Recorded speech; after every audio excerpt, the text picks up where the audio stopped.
नमस्कार दोस्तों। अंतर चेतना के इस ताज़ा अंक में आपका स्वागत है।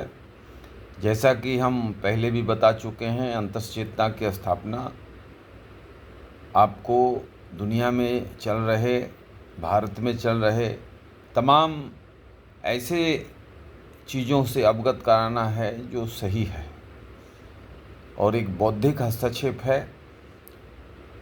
तो मेरा अनुरोध है आप सभी श्रोताओं से कि आप हमारे चैनल को लाइक करें, सब्सक्राइब करें।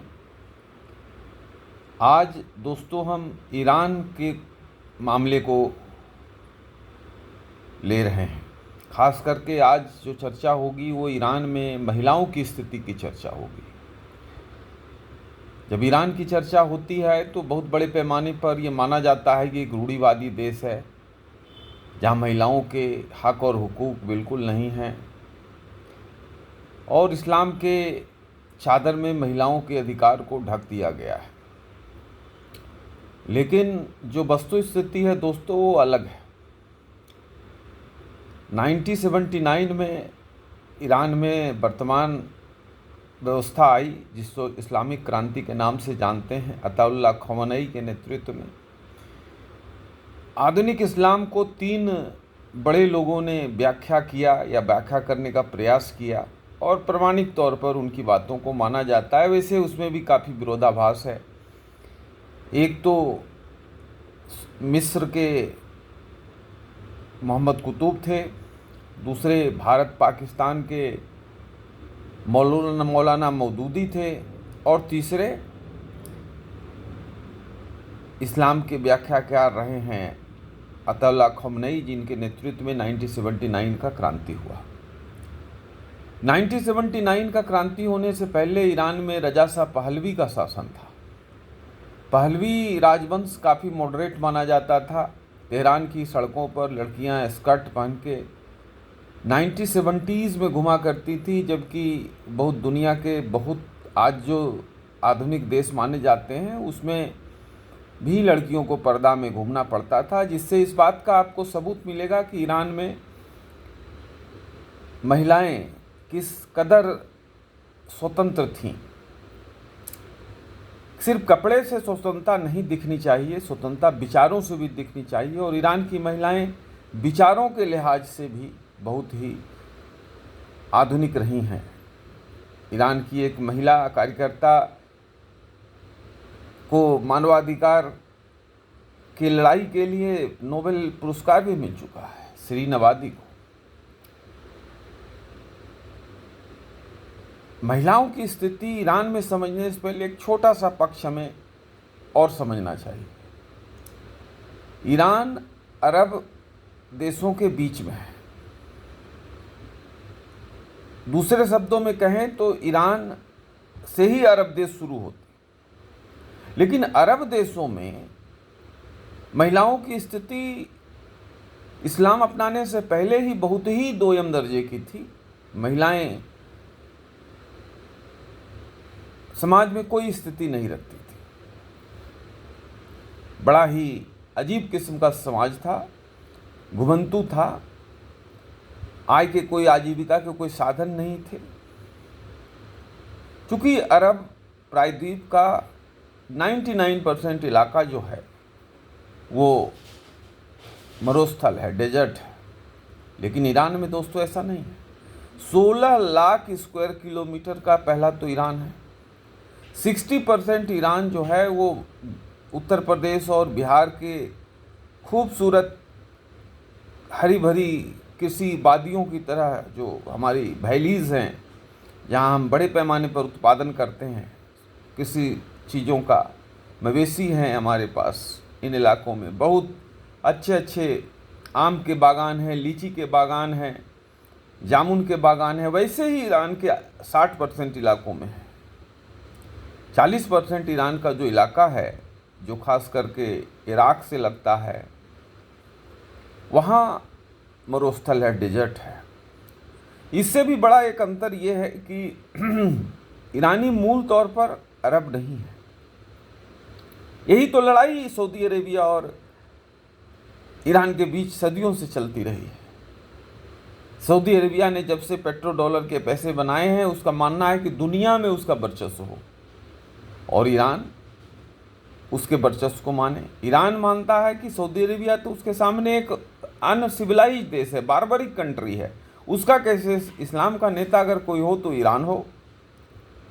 ये लड़ाई बहुत साल से चल रही है। ये एक सिविलाइजेशनल गैप है दोस्तों, जो आपको समझना चाहिए कि ईरान और अरब में अंतर है। अरबियन मूल तौर पर अरबियन है, उनके चाल चलन व्यवहार संस्कृति अरबियन है।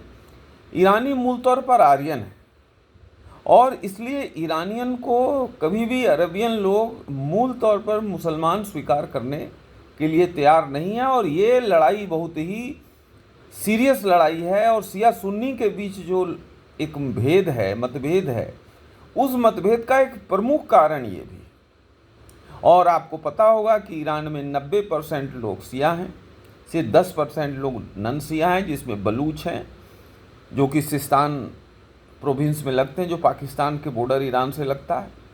उसके अलावे इराक के बॉर्डर पर कुछ अरब हैं, कुर्द हैं और अज़ेरी हैं, लेकिन मूल तौर पर शिया 90% ईरान में है। अब महिलाओं की स्थिति पर आते हैं। ईरान दोस्तों महिलाओं के मामले में बहुत ही उदार रहा है। पुराने ज़माने में जब पूरी दुनिया में आधुनिकता जो है अपने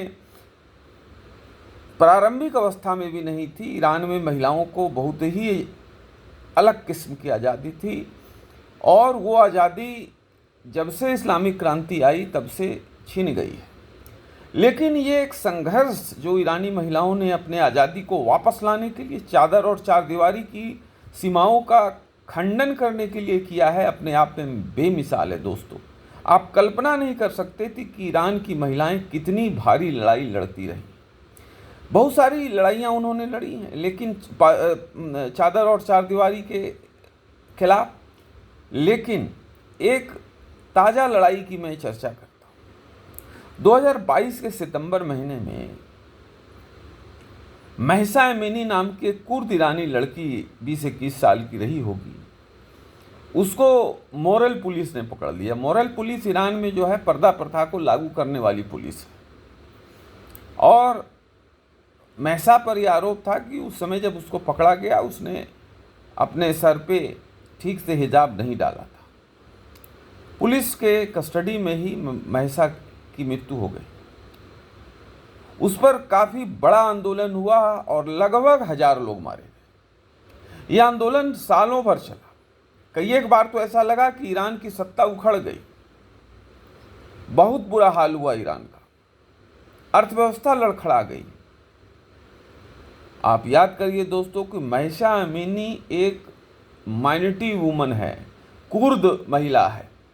कुर्दों पर एक अलग से हम वीडियो लाएंगे। कुर्द ईरान, इराक, टर्की और सीरिया और अजरबैजान के बीच एक प्रजाति है जो एक अलग प्रदेश की मांग करती है अपने लिए। इसलिए कुर्द किसी के प्यारे नहीं है। लेकिन ईरान में एटलीस्ट कुर्दों को इतनी इज्जत है कि कुर्द लड़की के पुलिस हिरासत में मौत पर इतना बड़ा बवाल हुआ जिसमें 500 लोग मारे गए। व्यवस्था चैलेंज किया गया और ईरानी व्यवस्था बिल्कुल हिल गई। तो महिलाओं की आज़ादी ईरान के समाज का एक प्रमुख आधार रहा है। इस्लाम का जो एक आवरण, लौह आवरण रहा है, उससे महिलाओं की आज़ादी को समाप्त करने का प्रयास मुल्लाओं ने भरसक किया है। लेकिन जिस तरह से महसा अमीनी के मामले में और उसके पहले भी कई एक बार चादर और चारदीवारी के खिलाफ महिलाओं ने खुलेआम विरोध किया है ईरान के अंदर। तो महसा अमीनी की जो घटना हुई या उसके बाद जो विरोध हुआ, उससे पूरी दुनिया ने देखा। ये लगभग 1 साल आंदोलन चला।